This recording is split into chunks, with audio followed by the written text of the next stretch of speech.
بسم الله الرحمن الرحيم لا حول ولا قوة إلا بالله العلي العظيم الحمد لله رب العالمين وصلى الله على سيدنا ونبينا أبي القاسم المصطفى محمد وآله الطيبين الطاهرين لا سيما بقية الله في الأراضين أجل الله تعالى فرجه الشريف اللهم أخرجني من ظلمات الوهم وأكرمني بنور الفهم اللهم افتح علينا أبواب رحمتك وانشر علينا خزائن علومك برحمتك يا أرحم الراحمين. There are few points remaining from the discussion about responsibility. As you remember, we said one of the questions here is what are the conditions? Who is responsible from a moral perspective? So there are few things that have to be available. One is power. If someone is not capable of doing something, then he is not responsible. لا يكلف الله نفسا إلا وسعها. I am not morally responsible for something which is beyond my power, my capacity, my capability. So qudra is one of the conditions. In usul al-fiqh also we say it's one of the conditions for taklif. It's related. The second thing is knowledge. One needs to be aware of that moral responsibility, and in the sense that if there is a question about it, has to be aware of it. Of course, sometimes you don't have knowledge, but you can acquire knowledge. Okay? For example, if we have poor people around, or poor people not around, but we have somehow access to them, we are morally responsible to support them. But if I don't know that there are poor people, maybe I am not morally responsible, unless there are cases that I should have known. For example, I cannot say I didn't know my brother or sister are in need, or my neighbors are in need. Because normally you know if someone who lives near you or with you, if they are in need, normally you know. But for example, if someone in another part of the town is poor, I might be excused. Thank you very much. Hassan. I might be excused if I don't help because I didn't know. Okay? So sometimes knowledge is a condition just for being able to do, but it's not a condition for responsibility. It means you have the responsibility anyway. For example, you say, I don't know how to upbring my children. Say, okay, if you don't know, you have to learn. You cannot say, I'm not morally responsible because I don't know. But sometimes you couldn't have known. Then you are not responsible. Allah subhanahu wa ta'ala says in the Quran, أعوذ بالله من الشيطان الرجيم إنا خلقنا الإنسان من نطفة أمشاج نبتليه فجعلناه سميعا بصيرا. We have truly created man from a mixed zygote, for example, means it has different desires as has been interpreted. But then he says, Nabtali, we test it, we try it. فَجَعَلْنَاهُ سَمِيعًا بَصِيرًا. But we made it also able to see and hear. So this shows that for test, for trial, we need information. Allah has made us Sami'an Basir. If you are not able to see and hear, you are not tested. Also, this shows trial needs nutfatin amshaj. There has to be mixed desires. If there is only desire for good, there would be no examination, no test. Like angels. Angels have no imtihan, no ikhtibar, no trial, no test. Because there is only one set of desires. Allah subhanahu wa ta'ala has given us our senses to see, to hear, our intellect, plus He has communicated to us through prophets with revelation. So we have information that we need. Maybe you don't know this information, but you can learn. That's enough. If the information is available, but you don't learn, you are not excused. Many times I told you this hadith, that on the Day of Judgment, some people are asked, Halla amilt, why you didn't practice, why you didn't act? Says, I didn't know. Then the second question comes, Halla ta'allamt. First, Halla amilt. Second, Halla ta'allamt, why you didn't learn? Another condition is free will. If someone has power, like a person who has power to do something or not to do, has knowledge, but he is forced and his freedom is taken away, they forcefully take his hand and trigger the gun. Everything is done by other people, but it looks he has triggered, but he was not indeed responsible. Free will is very important. Aristotle stressed on this, and he said condition for responsibility and being praised or blamed is free will. We don't blame or praise people who are forced to do something. Yeah? Neither we praise them nor we blame them. According to Aristotle, those actions which are created in us by external factors, they are not free actions. Imagine earthquake comes or flood comes and takes your car, for example, to hit someone else's home or car, or even hit a person. You are not morally responsible, because it was not your choice, it was not your decision. Yeah? Maybe legally we have some arrangements, that's another issue, but morally no one is able to blame you. Okay? Because it was not your decision, it was from outside. Or if it is not something like flood or earthquake or rain or whatever, but it's, for example, another person. Maybe it's not a natural factor, but it's another person, another group. They force you. Again, the same thing. If they force you and remove your free will, you have no responsibility. In order to make this more clear, we should remind ourselves of what we had in Usul al-Fiqh and Fiqh. Sometimes in Fiqh and Usul al-Fiqh, we talk about people who have idtirar. They are in emergency conditions. Okay?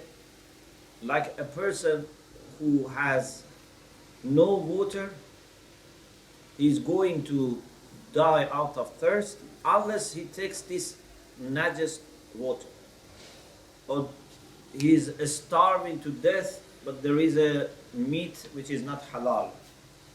من اضطر في مخمصة. So if there is such emergency cases, is there free will or not?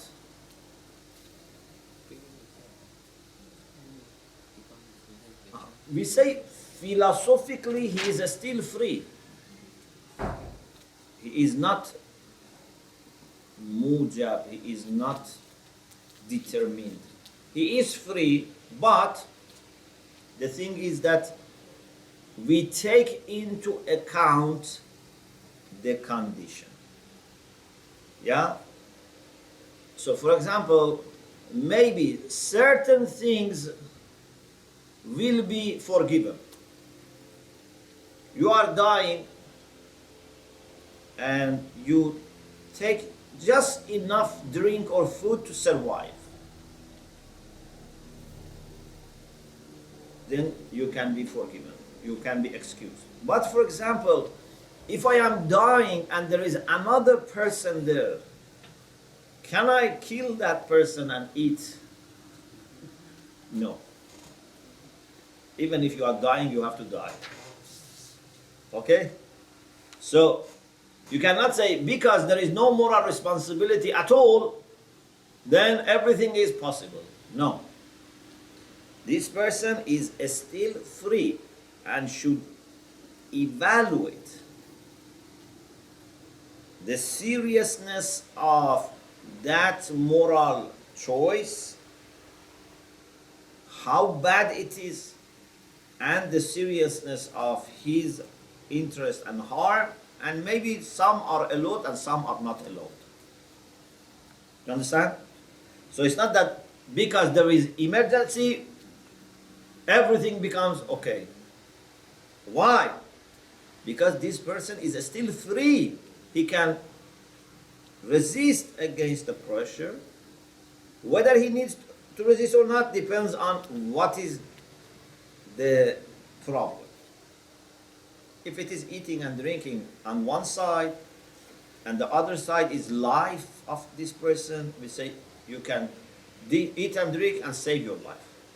But if it is your life and someone else's life, we cannot give you permission to kill that person to survive. Yeah? This is istira. Or there can be ikrah. Ikrah is different from istirar. Istirar is normally something which is not planned. You go to a desert and then you lose the way and you have no water, no supply. This is istirar. Or there is famine or drought, istirar. But ikra is that there is someone who has, for example, taken the gun next to my head and says, if you don't sign this, or if you don't do this, if you don't say this, I'm going to kill you, or I'm going to kill your child, I'm going to kidnap your children, I'm going to fire you, you lose your job. This is called ikrah. It's different from istirar. Istirar is emergency. Ikrah is a kind of compulsion. It means they threaten you, and by this they want to make sure you do it, or they say don't do this. If you go there, I will create trouble for you. Again, here there is philosophical free will. Still you are free. You can say, I do it regardless, or I do it. So there is free will, therefore there is moral responsibility, again, but we can judge based on the seriousness of the issue. So maybe we say, okay, if you have to say something, but your life will be saved, maybe it is okay. Like the issue of Ammar Yasser. When pagans wanted to see if he believes in God or not, and they wanted to, for example, torture him or kill him, he said something to please them. Then he was very sad. then ayah was revealed which condemned going back to the prior condition of shirk. But then Allah says, إِلَّا مَنْ أُكْرِهَ وَقَلْبُهُ مُطْمَئِنٌ بِالْإِيمَانِ. So maybe someone is mukrah, it's forced, he's forced, but his heart is mu'min. But verbally he may not say the word of La ilaha illallah, or he may say, I believe in idols. So when there is istirar, there is moral responsibility, but we take into account istirar. When there is ikrah, there is moral responsibility, but we take into account. But when there is jabr, means there is no free will at all. Either you are predetermined, or there is a powerful factor that doesn't let you think and decide. Just takes your hand and does the thing. It's too powerful. Here there is no moral responsibility. But in ikra and istirar there is moral responsibility, although sometimes you might be excused.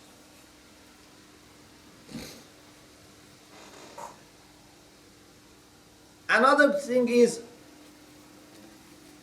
about different things for which we are responsible.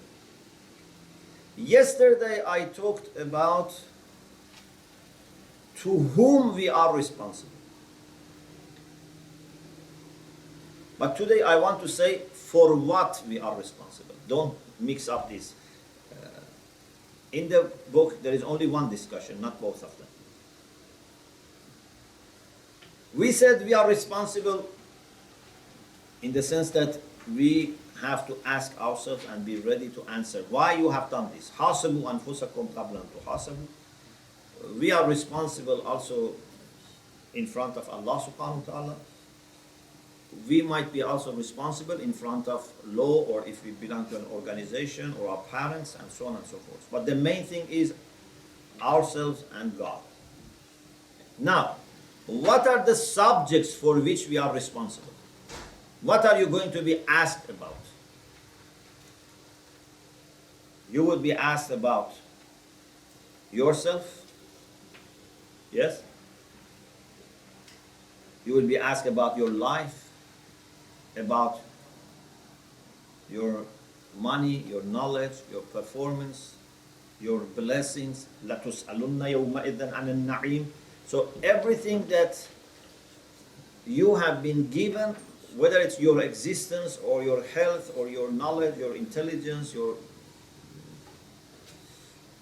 fame and reputation, all you will be responsible for. Okay?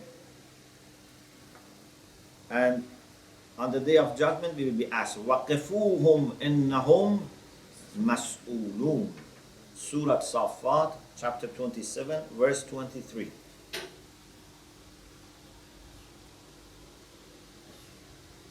Another thing that we will be asked,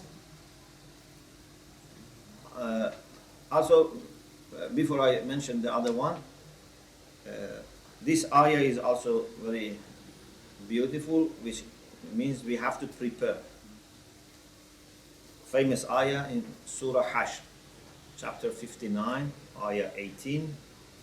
Ya ayyuhalladhina amanu attaqullah وَلْتَنْظُرْ نَفْسٌ مَا قَدَّمَتْ لِغَدٍ وَاتَّقُوا إِنَّ اللَّهَ خَبِيرٌ بِمَا تَعْمَلُونَ. Twice Allah says in this one ayah, single ayah, twice Allah says اتَّقُوا اللَّهِ. يَا أَيُّهَا الَّذِينَ آمَنُوا اتَّقُوا اللَّهِ وَلْتَنْظُرْ نَفْسٌ مَا قَدَّمَتْ لِغَدٍ. Be pious, fear God, and every soul should look and check what has sent in advance for tomorrow. Again, fear God. Truly God is aware of what you do. So this shows that We will be questioned like قِفُوهُمْ إِنَّهُمْ مَسْئُولُونَ. We will be questioned about God. We will be questioned about ourselves. We will be questioned about what we have done in our relation with God. But also, we have another responsibility. Not only I have to be looking after myself, not only I have to serve God, I am also responsible with respect to other people. With some people, I have general responsibility, like people who are not related, who are not neighbors, who are not, I don't know, my teachers. General responsibility for every human being. But some people, we have extra responsibility because we are under some rights, or they are under our care, or they are very close to us. In any way, we have responsibility towards other people, and one reason for Amr bil Ma'ruf is actually because we feel responsible. If I didn't feel responsible for you, I didn't do Amr bil Ma'ruf. I feel that your happiness is important for me, and whatever I can do to help you achieve happiness, I should do. So Amr bil Ma'ruf is a sign of me feeling responsible for you. Who is going to question? Allah subhanahu wa ta'ala. So it's Him actually checking whether I have fulfilled my duty or not, and it's to Him that I have to be answerable. But anyway, I have to be answerable to Him, but also I am responsible for you. You are responsible for me. Allah will ask you, what have you done for me? Another thing is, in addition to God and ourselves and other people, we are responsible for any being which comes to our reach and access. For example, aren't we responsible for animals? If there are animals that need our care, or plants, vegetables, or even non-living beings. For example, water. Water is not living being. But if I can protect and save water, I must do so. I cannot damage or pollute water or soil. We are responsible for all creatures that somehow are connected to us. I am not responsible, for example, for some creatures that are not at all in my touch. For example, what certain angels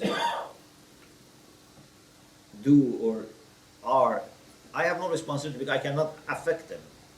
But anything that my care or lack of care for them can affect their situation, I have responsibility. I have to feel that I am responsible for them because they belong to God the Almighty, as you are responsible for your own property. Now, we move on to another discussion, inshallah. Alhamdulillah, we finished moral responsibility. The next discussion is about ethical relativism.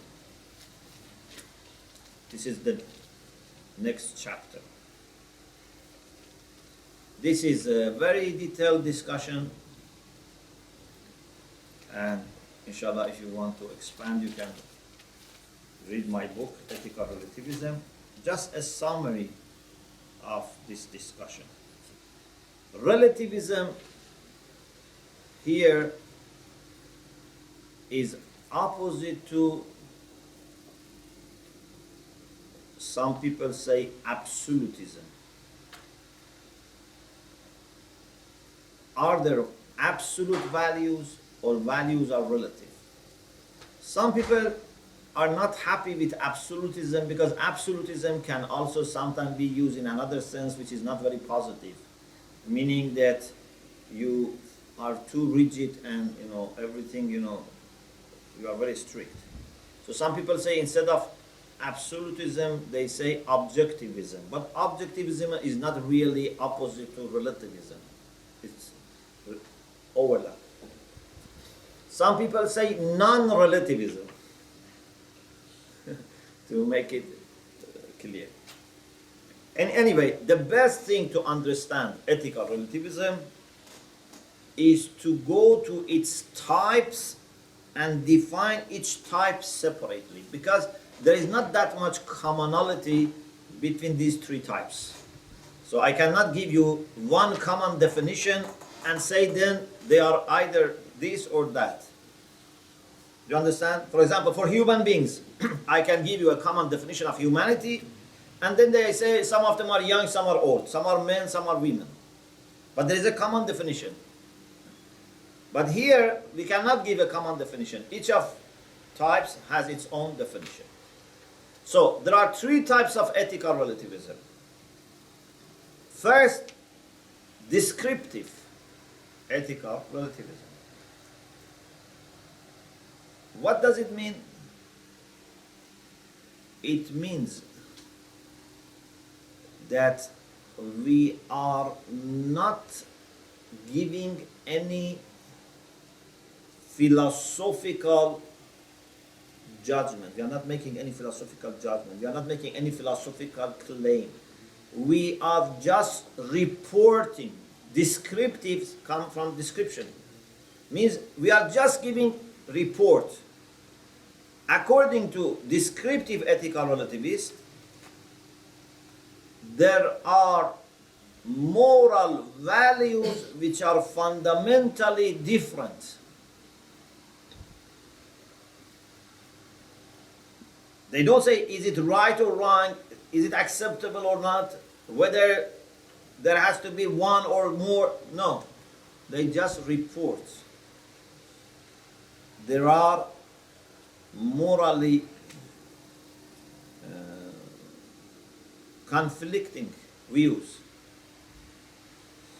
But they sometimes say from person to person, sometimes they say from culture to culture.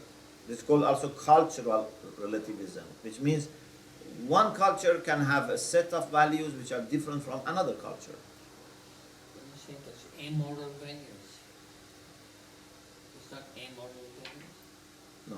God is there. So they say from person to person or from group to group, moral values are fundamentally different. Why I say fundamentally? Because sometimes differences are superficial. If they are superficial, they are not counted as relativism. For example, two people want to show respect. Was it here I mentioned this issue of dead? Yes. So two people want to show respect to the dead people. But in one culture, they may show respect by burying, another maybe by burning, another by eating. There were people who used to eat their dead relatives. Okay, I told you the story from Herodotus and Darius. So, this is not fundamental difference, because in the end of the day, when it comes to the moral value, all of them wanted to be respectful. How to express it was different.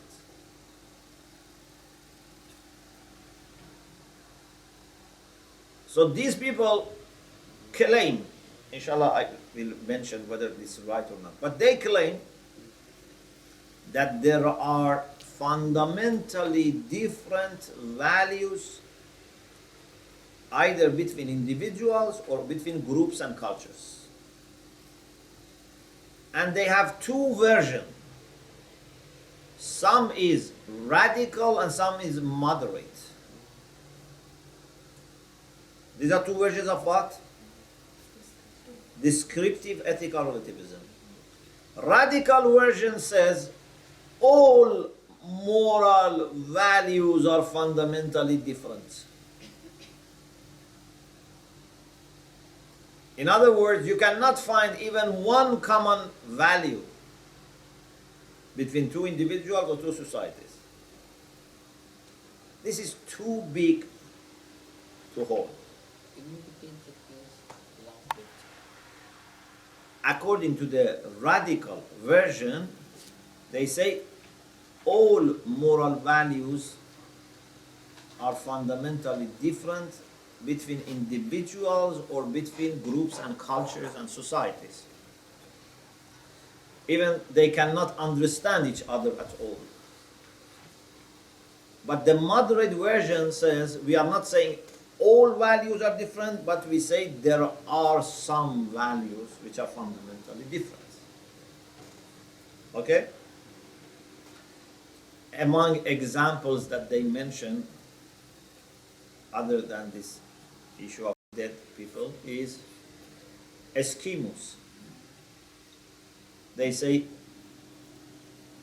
Eskimos, if they have a very old person, for example, grandfather, grand-grandfather, for example, becomes very old and cannot go hunting,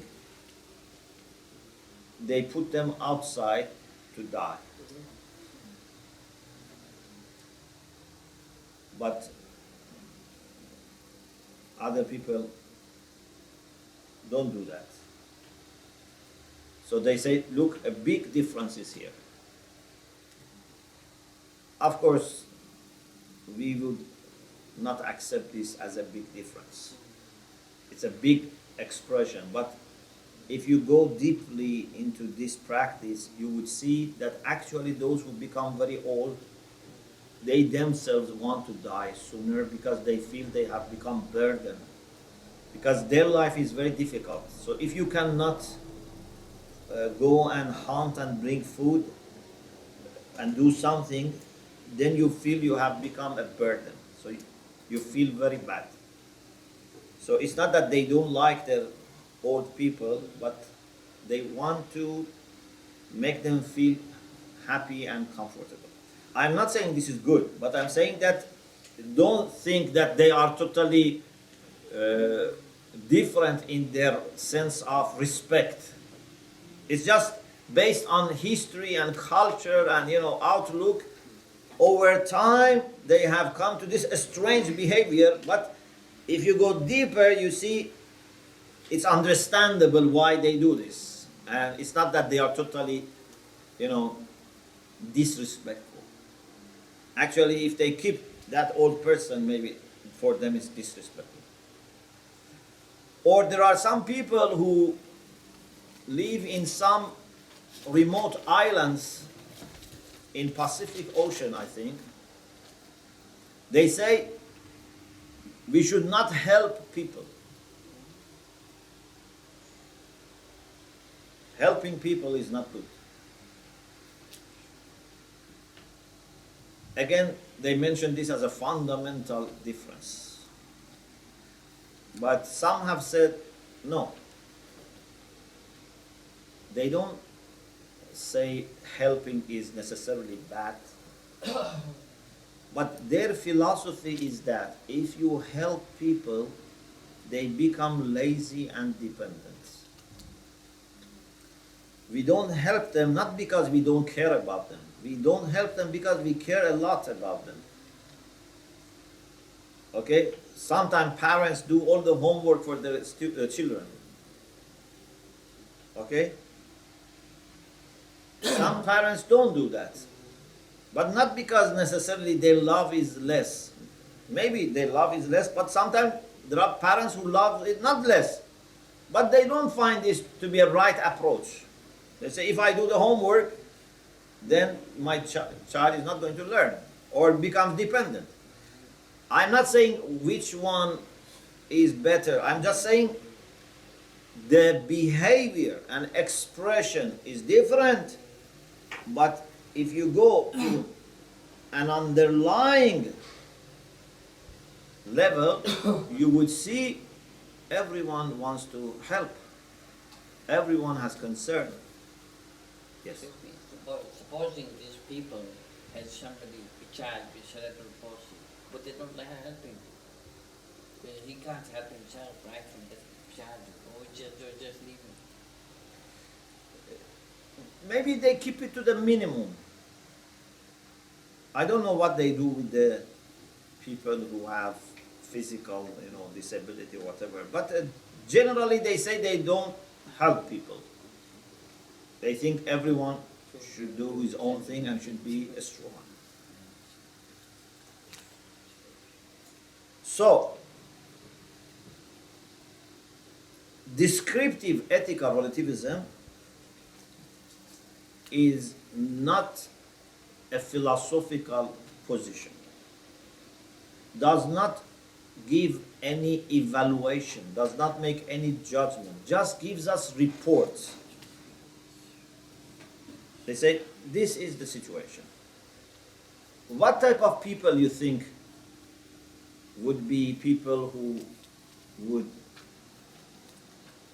accept ethical relativism and promote it?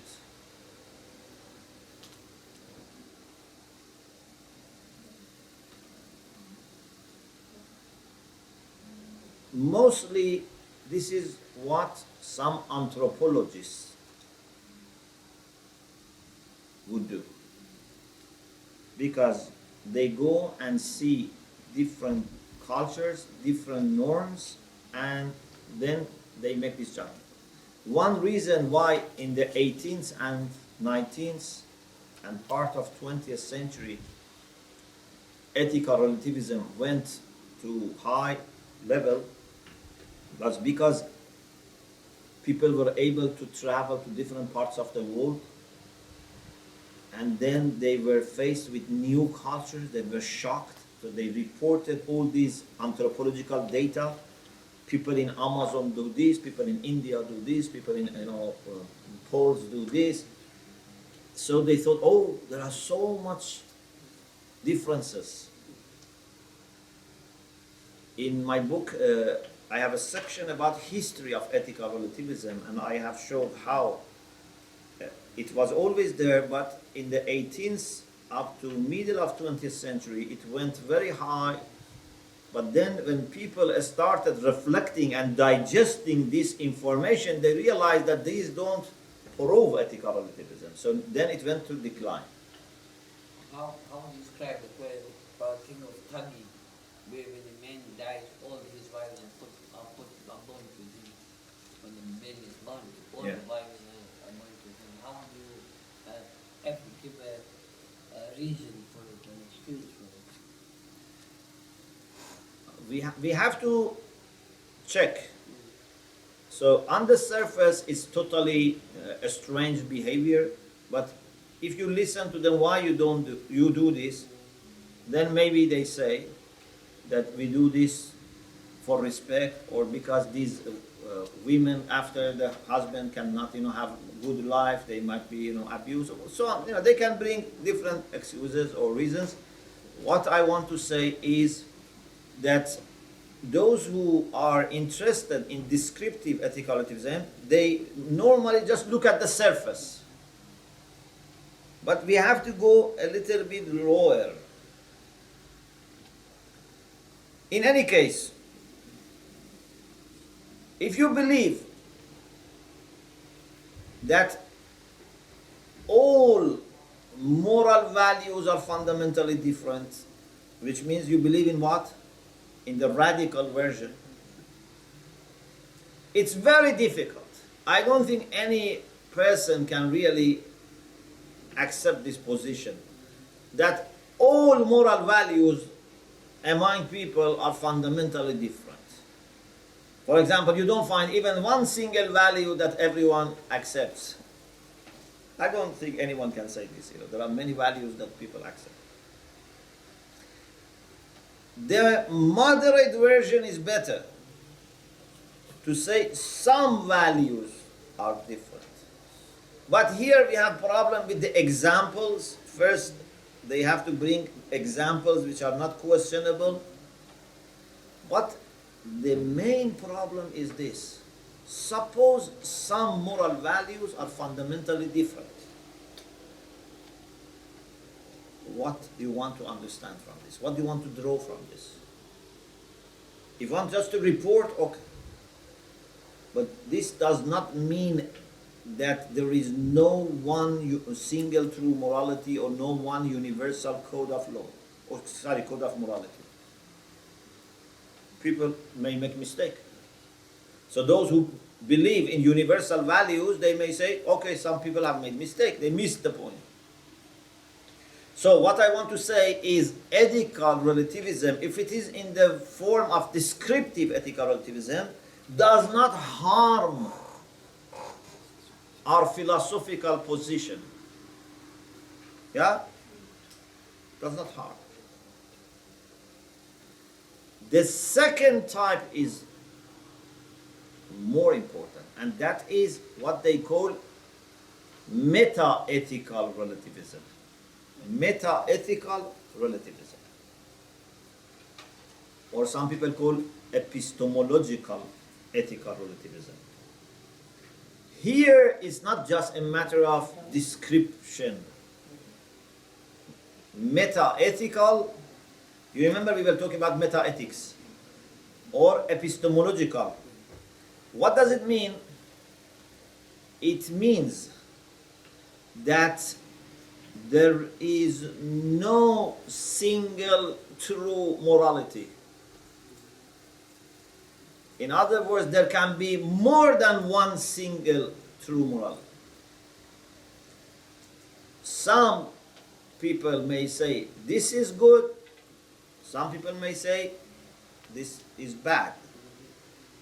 Both of them can be right. Either it's a matter of truth or a matter of justification, because some people say we don't have access to the truth. We can just say what is more justified. So therefore we say there is no true single morality, or there is no one single most justified. Again, this can be saying that all moral systems are the same, which is very difficult to hold. It's radical to say every moral system can be correct. Or what is more manageable is to say there can be more than one true, but we are not saying everyone is acceptable. So if there are 4 or 5 positions or 4 or 5 moral systems, there is no reason that all are wrong except one. Maybe one is right, maybe 2 are right, maybe 3. Not necessarily all. Okay? So, this position is philosophical. Because this is not about Eskimos or about, I don't know, other people. This is a philosophical position. It says there is no single true morality. There is no universal value. We don't accept this. We say there are values that all people appreciate. If you remember, once I told you some moral philosophers have argued that respect for parents, love for children, and truthfulness are 3 values that must have existed. Otherwise, humanity could not have survived, and humanity would not have made languages. Okay? All human beings believe in truthfulness as a value. Whether practice or not, that's different. But they believe in truthfulness as a value. And this is why they create language.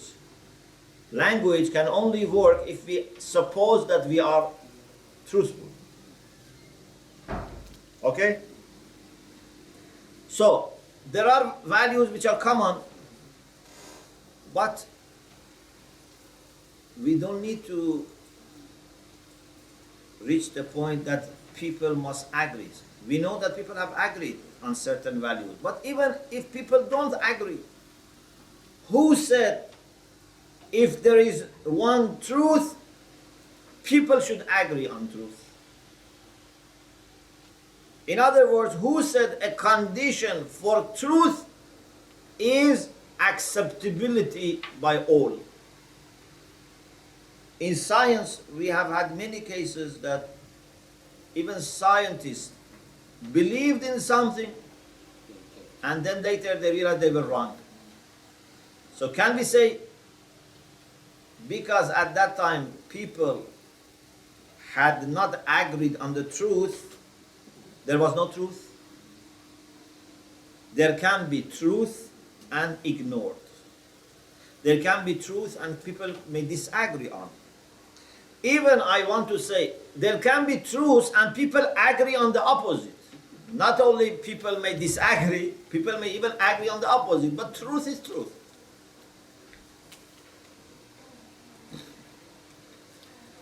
These people, if you read their books, their main argument for meta-ethical relativism is reference to differences in different places of the world. In other words, they use descriptive ethical relativism as a premise for meta-ethical relativism. And we say this is logically false. There is no way to argue from the diversity that exists that there must be no single true morality. So even if we accept ethical relativism in its descriptive form, that would not logically lead to a philosophical claim, which meta-ethical relativism is making. Okay? 90% of the books about meta-ethical relativism, they use descriptive ethical. They mention examples of differences, and they want to say there is no. But we say no, this is not enough. Some people try to bring other arguments. In my book, I have tried to exhaust any argument that people may bring to come to meta-ethical relativism. And I have mentioned about 15, 16 potential, maybe some of them have not been used, but I have tried to bring everything possible for making an argument for meta-ethical relativism. And then one by one I discussed them and said if there are problems in them or not, and secondly, even if we accept them, whether they lead to ethical relativism or not. Because some of them have problems, but even if we accept them, still they don't lead to ethical relativism. But I can tell you more than 90% they just use simply descriptive ethical relativism and bring it as an argument for meta-ethical relativism, which is not logically acceptable. Then there is a third type, and that is normative ethical relativism. What is normative ethical relativism? As you can imagine from the name, it gives you instruction, norm. According to normative ethical relativism, we should not judge someone who belongs to another moral culture, who has another moral code. We should not judge about that. You believe slavery is wrong, but someone else believes slavery is right. You cannot judge, you cannot condemn them, you cannot blame them. No judgment, no blame, and no interference. You cannot say now we have to stop them. For them that is right, for you this is right. Don't judge, don't blame, don't interfere. This is called normative ethical relativism. The main argument that they bring for normative ethical relativism is what? Can you guess? Why I should not judge about them? Pardon? The main argument is meta-ethical relativism. They use the second for the third. And some people use directly the first for the third. But because we said both first and second have problem, so this is baseless. Plus, suppose we believe in meta-ethical relativism. And we believe in descriptive ethical relativism. Suppose. First of all, they are not acceptable. But suppose I believe that there can be more than one single or most justified morality. True or most justified morality. There can be more than one. Okay. What is wrong if in my moral system, which is one of those few ones which are right, in my moral system, I am supposed to do amr ma'ruf. I am supposed to judge.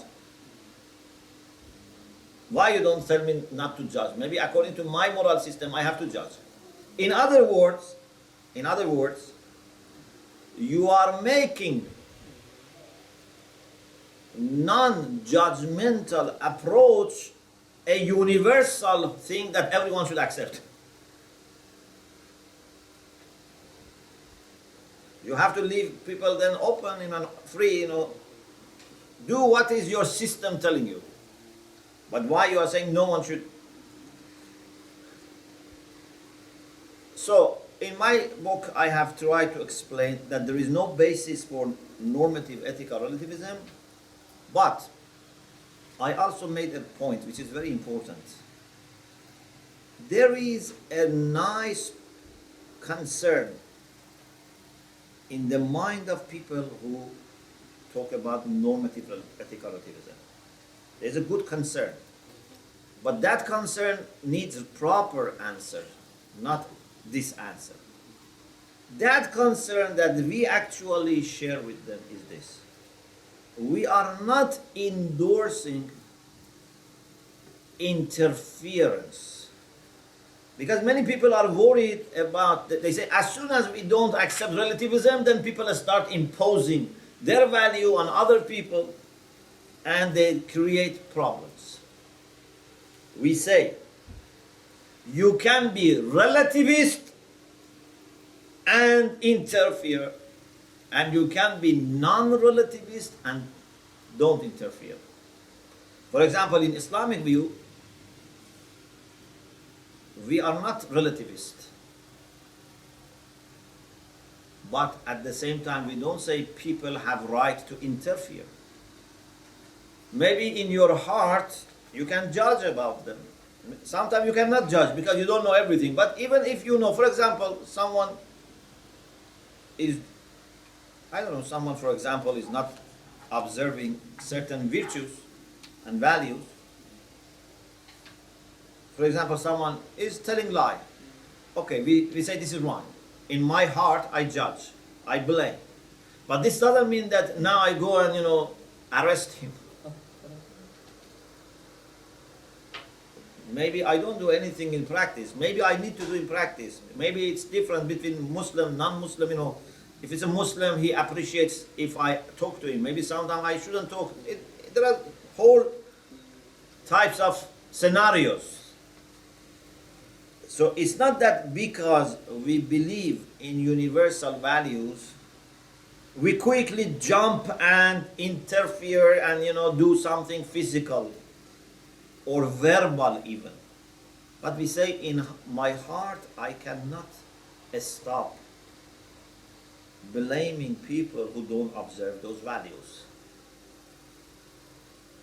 If their moral system allows that, so I can say that moral system is one. And the good example for this is what I think even normative ethical relativists would accept. These are examples given in some books. For example, torture. Would anyone accept torture?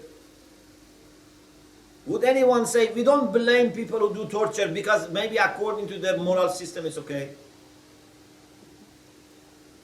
Killing people, especially children, everyone condemns. And even maybe everyone says if we can do something to stop killing, we should do. Of course, here we have to be very careful because sometimes interference can cause more problem. Maybe sometimes there is a government who doesn't observe human rights or democracy, but if we interfere, it would lead to anarchy and chaos, and then more people will be killed. So in the past, few people will be killed, now tens of thousands are killed. So it has to be very carefully measured. And also, it should not be decision of every country or every organization. It should be something international, something transparent, something which is consistent, something which can be generalized. There are lots of considerations here. So, we don't believe in normative ethical relativism because there is no support for it, there is no argument for it. But at the same time, we appreciate that people should not quickly judge and people should not often interfere. Okay? There is a point about the difference between relativism and change of conditions that inshallah I mentioned at the beginning of the next session. وآخر دعوانا أن الحمد لله رب العالمين.